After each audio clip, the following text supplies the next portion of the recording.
राधे राधे भक्तों, हम आपको सुनाते हैं द्वितीया व्रत की विधि। तो चलिए सुनते हैं। अश्वत्थामा की गलती को श्री कृष्ण ने था सुधारा। एक अभागी माँ को मिला था सहारा। जो लंबी आयु बढ़ाए परिवार का मान माँ रख रही, उस व्रत को तुम करो कुल का गुणगान। आप सभी बहनों को द्वितीया व्रत की हार्दिक शुभकामनाएं। हर साल द्वितीया व्रत मनाए जाने अपने बच्चों की खुशहाली, सुख समृद्धि और उनकी लंबी आयु की कामना के लिए रखती हैं। और साथ ही जिन महिलाओं की संतान नहीं होती है वह भी संतान प्राप्ति के लिए इन व्रत को रखती है। इस दिन माताएं भगवान जीमूत वाहन की ओर चल सियारी की पूजा करती हैं। जितिया व्रत को ज्योतिया या जीविका पुत्रिका व्रत के नाम से भी जाना जाता है और हर साल आश्विन महीने की कृष्ण पक्ष की अष्टमी तिथि को यह व्रत रखा जाता है। इस व्रत के नियमों का पालन छठ पर्व की तरह पूरे 3 दिन तक किया जाता है और यह जो व्रत है यह मुख्य रूप से बिहार, झारखंड, उत्तर प्रदेश के कुछ ही जगहों को रखा जाता है। इस व्रत में पानी की एक बूंद भी नहीं पी जाती। जो भी माताएं इस व्रत को रखती हैं उन्हें संतान अपने जीवन में खूब तरक्की करती हैं और ऐसी माताओं को अपने बच्चों का वियोग नहीं सहना पड़ता है। जितिया व्रत एक ऐसा पर्व है जिसमें मछली खाकर भी पूजा की जाती है। आमतौर पर सनातन धर्मी लोग इस पर्व से या व्रत के एक दिन पहले मांसाहार को त्याग देते हैं। यहाँ तक कि कई लोग लहसुन प्याज तक भी खाना छोड़ देते हैं। लेकिन जिया पर्व में ऐसी मान्यता है कि मछली और मरुआ की रोटी खाकर ही इस पर्व की शुरुआत की जाती है। लेकिन जिस जगह भी ऐसा नियम नहीं है वहाँ पर केवल सात्विक भोजन ही एक दिन पहले करना चाहिए। आज की इस वीडियो में मैं आपको बताऊंगी कि जितिया व्रत की संपूर्ण पूजा विधि क्या है, आपको किस प्रकार से पूजा करनी है, किन किन बातों का ध्यान रखना है। जितिया पुत्रिका या जिया व्रत में से एक दिन पहले नहाएं खाएं या दिन होता है। अगले दिन यानी खुरतिया के दिन आपको सुबह से निर्जला व्रत रखना होता है। जिस व्रत की जो पूजा है मुख्य पूजा को वो शाम को प्रदोष काल के समय की जाती है। तो सुबह से आप व्रत रखें, लेकिन शाम की पूजा करने से पहले भी आप एक बार स्नान कर लें, साफ स्वच्छ वस्त्र पहन लें, अच्छे से श्रृंगार कर लें, सिंदूर या महावर आदि लगा लें। और पूजा करने के लिए अब आपको एक लकड़ी की चौकी बिछानी है। मुंह आपका पूर्व या उत्तर दिशा की ओर होना चाहिए। चौकी पर लाल या पीला वस्त्र आपको बिछाना है। फिर तुरैया, झिंगनी या पत्ता आपको लेना है। अगर आपको यह पत्ते ना मिले तो आप पान का पत्ता भी ले सकते हैं। अब सबसे पहले जीमूत वाहन भगवान, फिर चील और फिर सियारिन के लिए इन पत्तों का आपको आसन लगाना है। चौकी के ऊपर आपको अलग अलग पत्ते रखकर इनका आसन लगाना है। अब पूजा के लिए रखे गए चावल में थोड़ी सी हल्दी और पानी लगाकर उन्हें पीला रंग लें, क्योंकि तिलक लगाते समय पीले अक्षत चढ़ाने चाहिए। पूजा में पीला सिंदूर चढ़ाया जाता है। तो अब आप तीनों पत्ते पर थोड़े थोड़े से अक्षत रखें, अक्षत का आसन लगाएं, जिनके ऊपर आप मूर्तियों की स्थापना करें। यह जो मूर्तियां हैं इनमें जीवित वाहन की जो मूर्ति है वह बहुत सी जगह पर कुशा में बनाई जाती हैं। कुछ लोग आज के दिन मिट्टी से भी जीवित वाहन भगवान की मूर्ति बना लेते हैं। चील और सियारी की मूर्ति भी बना लेते हैं, या आप मार्केट में यदि मिलती हो तो वहाँ से भी आप खरीद कर स्थापित कर सकते हैं।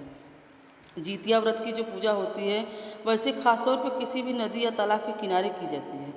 अगर आपके यहाँ ऐसी व्यवस्था नहीं है तो आप अपने घर पर भी इस पूजा को कर सकते हैं। अब यहाँ पर एक बात विशेष ध्यान आपको रखना है कि जिन महिलाओं की सास होती हैं उन्हें चौकी पर 3 पत्ते रखकर पूजा करनी चाहिए, और जिन महिलाओं की सास माँ जीवित नहीं है उन्हें एक पत्ता सास के नाम का भी अलग से निकाल कर रख लेना चाहिए। क्योंकि जिस जितिया व्रत में बारे में कहा गया है कि पहले इस व्रत को सासू माँ की ही रखती हैं, उनके बाद बहू इस व्रत को रखती हैं। अब एक पत्ते पर जीवित वाहन भगवान की और दूसरे पर चील और तीसरे पत्ते पर सियारिन की मूर्ति रखो। आप मिट्टी से प्रतीक रूप में मूर्तियाँ बना सकते हैं। मूर्ति स्थापित करने के बाद अब आपको चौकी के पास भी ही रोड़ी, हल्दी और गुलाल की चौक पूरना है। चौक आप आटे से भी पूर सकते हैं। अगर सबसे पहले हम गणेश भगवान की पूजा करके मुख्य पूजा आरंभ करेंगे। एक सुपारी में आप कलावा बांधकर पान के पत्ते के ऊपर उस सुपारी को गणेश भगवान का प्रतीक मानकर स्थापित कर लीजिए। अब एक पुष्प की सहायता से जल छिड़ककर आप भगवान गणेश जी को स्नान कराएं, फिर वस्त्र रूपी कलावा अर्पित करें। गणेश भगवान जी को हल्दी और अच्छे से तिलक लगाएं, पुष्प माला या पुष्प अर्पित करें। अगर आप नदी के किनारे या पूजा कर रहे हैं तो आपको यह ध्यान रखना है कि आपको अलग से कलश की स्थापना करने की आवश्यकता नहीं है। अगर घर पर आप पूजा कर रहे हैं तो कलश की स्थापना भी जरूर करनी चाहिए।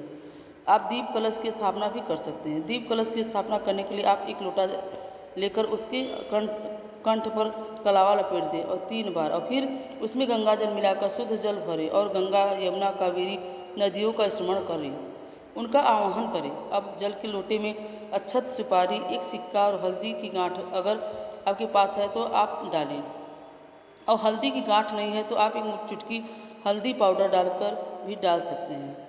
थोड़े से पुष्प और अक्षत कलश के अंदर डालें और उसके बाद आप कलश में आम या अशोक का या फिर पान के 5 पत्ता लगाकर इसके बाद आप चावल या गेहूँ से भरी हुई एक कटोरी कलश के ऊपर रखें, और उस कटोरी के ऊपर आपको अब दीपक जलाकर रखना है, जिससे हम दीप कलश कहते हैं।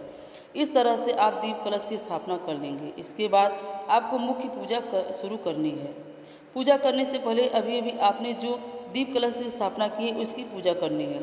दीप कलश पर आप रोरी, कुमकुम, अक्षत से तिलक लगाकर या स्वास्तिक बनाकर पुष्प अर्पित करें। हाथ जोड़कर दीपक को प्रणाम करें, क्योंकि जो दीपक होते हैं वो हमारी समस्त पूजा के साक्षी होते हैं। अब धूप जलाकर सभी भगवान को दिखाएं।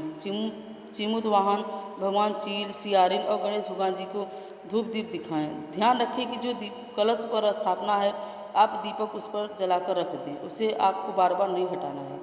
दीप दिखाने के लिए आप अलग से एक दिया जलाकर रख सकते हैं, और जब आप आरती करते हैं उस समय भी आपको यह दिया नहीं हटाना है। अलग से आप कपूर जलाकर या अलग से जो दिया आपने जलाकर रखा है उससे ही आपको आरती करनी होती है। इस व्रत में धागे या फिर सोने के या चांदी के या जिया का लॉकेट पहना जाता है, और उसकी पूजा भी आपको इस दिन करनी होती है। अब चौकी पर विराजित जीमुत वाहन भगवान चील और सियारिन को जल का छींटा देकर स्नान का भाव करें। जुतिया के धागे पर आपको केवल जल का छींटा लगाकर तिलक लगाना है, और इस जितिया के धागे या लॉकेट को आपको झिंगनी के पत्ते पर या फिर पान के पत्ते पर रखना है। अब जीमुत वाहन भगवान को चंदन, रोरी, तिलक लगाएं, और जीमुत वाहन भगवान को जो है वह गंधर्व राजकुमार हैं। जीमुत वाहन भगवान के बाद चील और सियारी को पीला सिंदूर तिलक लगाएं, और अब जीमुत वाहन भगवान को जनेऊ अर्पित करें। हाथ जोड़कर सभी को प्रणाम करें। अब आप भगवान को पुष्प अर्पित करें। जीवित भगवान को आज के दिन जनेऊ जरूर अर्पित करें। अब खीरा या इसके अलावा जो भी आप फल मिलते हैं वह भगवान को अर्पित करें। भोग में आज के दिन एक दिन पहले भिगोए गए चने, गेहूँ, फल, मिठाई, अनार, जो भी पकवान आपके यहाँ चढ़ाए जाते हैं वो पकवान आप चढ़ाएं, और यह भोग आप किसी पात्र में रखकर या फिर पान के पत्ते पर या झिंगनी के पत्ते पर रखकर ही अर्पित करें। इस दिन चिवड़ा भी बहुत सी जगह पर अर्पित किया जाता है। अब एक पानी वाली नारियल भी और मौली यानी कलश बांधकर उस पर एक सिक्का रखकर अक्षत पुष्प रखकर भगवान को चढ़ाएं। जीमुत वाहन भगवान के अर्पित करना होता है। ध्यान रखें, पूजा करते समय मंदिर में कुछ दक्षिणा जरूर रखें। अगले दिन आप किसी को दान में दे देते हैं। अब हाथ जोड़े और पुष्प और अक्षत लेकर व्रत की कथा सुने या पढ़ें। अगर कोई पढ़ने वाला ना हो तो खुद भी आप पढ़ सकते हैं। अगर आपके पास किताब है तो किताब की पूजा भी आपको करें, और किताब को आप तिलक लगाएं और उसके बाद कथा शुभारंभ करें। कथा कहने के बाद आपको आरती करनी है। आरती करने के लिए अलग से एक दीपक जलाकर या कपूर जलाकर आप आरती कर लीजिए। सबसे पहले गणेश भगवान जी की, फिर जीमुत वाहन भगवान जी की चील और सियारिन की आरती करने के बाद जल से 3 बार आचमन करके प्रणाम करें। दिन भर उपवास रखने के बाद आप शाम की पूजा में 3 बूंद जल से आप आचमन करें। यदि हो सके तो इससे व्रत खंडित नहीं होता है। आचमन करने के बाद आप हाथ जोड़कर प्रणाम करें और अपने द्वारा की गई पूजा को स्वीकार करने का आग्रह करें। अपनी संतान और अपने परिवार की सुख समृद्धि के लिए कामना करें। यदि संतानहीन है तो संतान प्राप्ति के लिए सच्चे मन से कामना करें। और फिर आपने आज के दिन जितिया या लॉकेट या जूतिया के धागे की पूजा की है तो उसे क्या कहते हैं कि बहुत से लोग तो शाम की पूजा करने के बाद ही अपने बच्चे के गले में पहना देते हैं। थोड़ी देर तक, जितनी देर तक भी आपके बच्चे धारण कर सके, और या फिर आप खुद भी इस धागे को गले में पहन सकते हैं। और कुछ जगह पर अगले दिन पारण करने के बाद यह लॉकेट पहना जाता है। तो आपके यहाँ जो भी परंपरा है, वो जो नियम है उसके अनुसार आप इस धागे को पहन सकते हैं।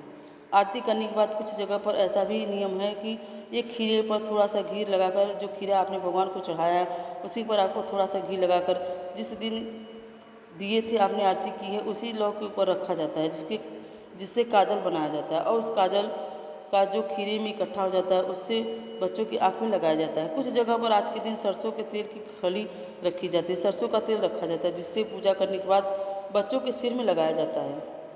इसे चिमुत भगवान जी का आशीर्वाद माना जाता है। इस व्रत में ब्राह्मण या ब्राह्मणी के लिए सीधा भी निकाल दिया जाता है, जिससे चावल और अक्षत रखे जाते हैं।